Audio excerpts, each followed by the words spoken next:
या टाइपिंग करते वक्त हमसे एक गलती हो गई है। यहाँ पर हमने जो भी नाम यहाँ पर टाइप किया हुआ है वो यहाँ पर आप देख सकते हैं, कुछ स्मॉल के अंदर है, कुछ कैपिटल्स के अंदर है, कुछ यहाँ पर प्रॉपर केस के अंदर आपको यहाँ पर दिखाई दे रहे होंगे, यानी कि सेंटेंस केस के अंदर आपको यहाँ पर दिखाई दे रहे होंगे। अब यहाँ पर हमें जो भी नाम हमने टाइप किया है इन सभी नाम को हमें कैपिटल के अंदर चेंज करना है।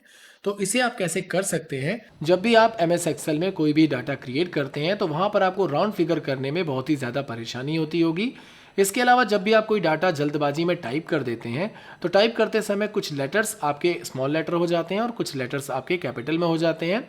इस तरह की कुछ परेशानियां आपके साथ ज़रूर हुई होंगी। इन दोनों ही परेशानियों का सॉल्यूशन आज की इस वीडियो में हम लाए हैं और आज की इस वीडियो में हम आपको कुछ ऐसे 4 बेहतरीन फॉर्मूले बताने वाले हैं जिसकी मदद से आप अपने ऑफिस काम को बहुत ही ईजी कर सकते हैं। तो चलिए वीडियो को शुरू करते हैं।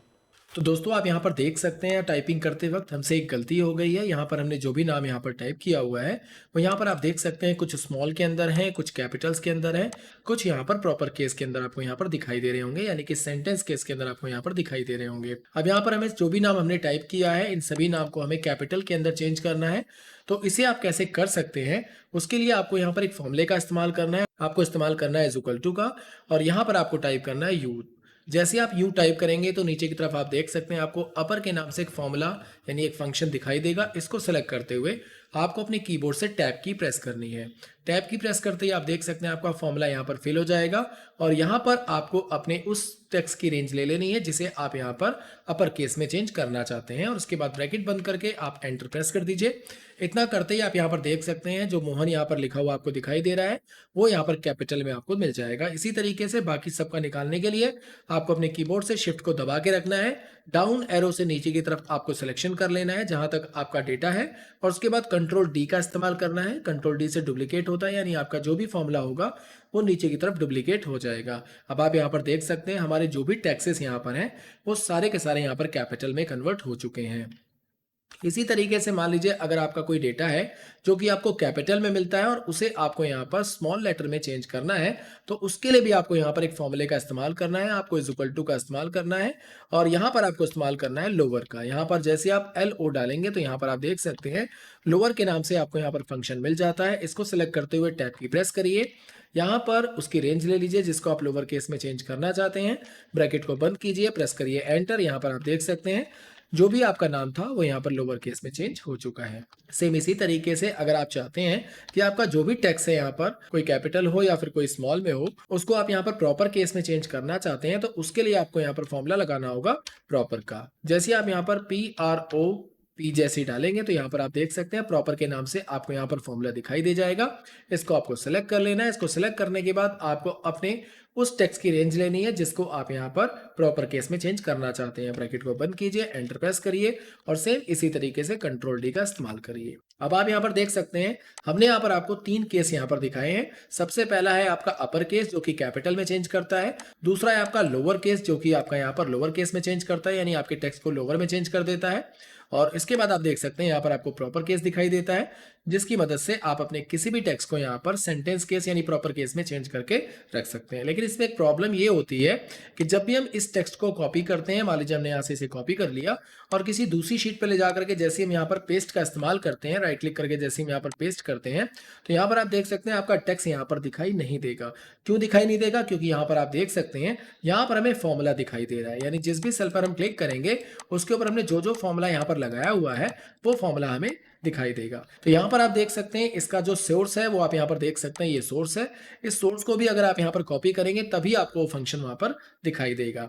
तो इसलिए इस पूरे टेक्स्ट को हम क्या करते हैं, वैल्यू में कन्वर्ट कर लेते हैं। अभी आप यहाँ पर देख सकते हैं जिस भी टेक्स्ट पर हम क्लिक कर रहे हैं यहाँ ऊपर की तरफ आप देख सकते हैं आपको फॉर्मूला दिखाई दे रहा है, यानी हमें इसे वैल्यू में कन्वर्ट करना होगा। तो सभी टेक्सेस को हमने यहाँ पर एक साथ सेलेक्ट कर लिया है और उसके बाद आप Ctrl+C का इस्तेमाल करिए। Ctrl+C से आपका जो भी टेक्स्ट होगा वो यहाँ पर कॉपी हो जाएगा। पेस्ट के अंदर आपको यहाँ पर एक ऑप्शन दिखाई दे जाता है वैल्यू का, इस पर आप क्लिक कर दीजिए। इस पर क्लिक करते ही आप यहाँ पर देख सकते हैं अब यहाँ पर आपको कोई भी फॉर्मूला दिखाई नहीं दे रहा है, अब ये प्रॉपर आपको टेक्स्ट दिखाई दे रहा है। और अब इसे अगर आप यहाँ से Ctrl+C से कॉपी करके किसी भी शीट पर ले जा करके पेस्ट करते हैं तो आपका पूरा का पूरा टेक्स्ट एज इट इज यहाँ पर पेस्ट कर दिया जाएगा। तो इस तरीके से आप इस फंक्शन का यहाँ पर इस्तेमाल कर सकते हैं। इसके अलावा यहाँ पर मैं एक और फंक्शन आपको बताने वाला हूँ। यहाँ पर आप देख सकते हैं यहाँ पर हमने कुछ वैल्यूज ली है और इन दोनों वैल्यू को हमने यहाँ पर डिवाइड कर दिया है, यानी जो हमारी ये वैल्यू है 23 उसको 7 से हमने यहाँ पर भाग कर दिया है। यहाँ पर आप देख सकते हैं हमारी जो वैल्यू है वो यहाँ पर पॉइंट में आपको यहाँ पर दिखाई दे रही है। अब हम चाहते हैं इसे राउंड फिगर में कन्वर्ट करना, तो इसके लिए हम यहाँ पर एक फॉर्मूले का इस्तेमाल करने वाले हैं। हम यहाँ पर इस्तेमाल करेंगे इज इक्वल टू और यहाँ पे टाइप करेंगे राउंड। राउंड टाइप करने के बाद यहाँ पर आपको सबसे पहले नंबर की रेंज ले लेनी है, जिस नंबर को आप राउंड फिगर में चेंज करना चाहते हैं। उसके बाद आप यहाँ पर कॉमा दबा दीजिए। कॉमा लगाने के बाद यहाँ पर आपको जीरो प्रेस करना है, क्योंकि हम यहाँ पर राउंड फिगर यूज करने वाले हैं, तो इसलिए हम यहाँ पर जीरो प्रेस करेंगे और उसके बाद ब्रैकेट को बंद करके हम यहाँ पर एंटर की प्रेस कर देंगे।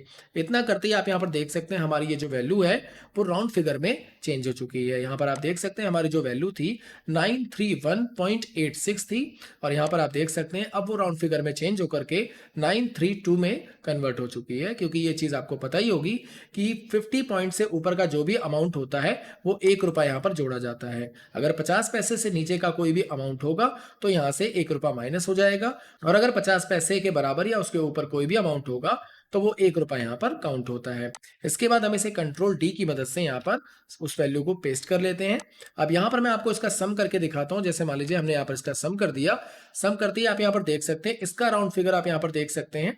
यहाँ पर राउंड फिगर नहीं आया है, बट यहाँ पर आप देख सकते हैं जो हमारी ये वैल्यू है इसका राउंड फिगर यहाँ पर आपको दिखाई दे रहा है। तो इस तरीके से अगर आप अपनी वैल्यू को राउंड फिगर में कन्वर्ट करके रखते हैं तो जब भी आप किसी तरीके का कोई भी कैलकुलेशन करते हैं तो उसमें आपको किसी तरह की कोई भी कंफ्यूजन नहीं मिलेगी। तो इन 4 फॉर्मूलेज की मदद से आप अपने काम को और भी ज़्यादा बेहतर बना सकते हैं। इसी तरह की और भी वीडियोस देखने के लिए हमारे चैनल को सब्सक्राइब कर लीजिए। हम इसी तरह की बेहतरीन वीडियोस लाते रहेंगे। और अगर आपको हमारा ये वीडियो पसंद आया हो तो चैनल को लाइक, कमेंट, शेयर ज़रूर कीजिएगा। धन्यवाद।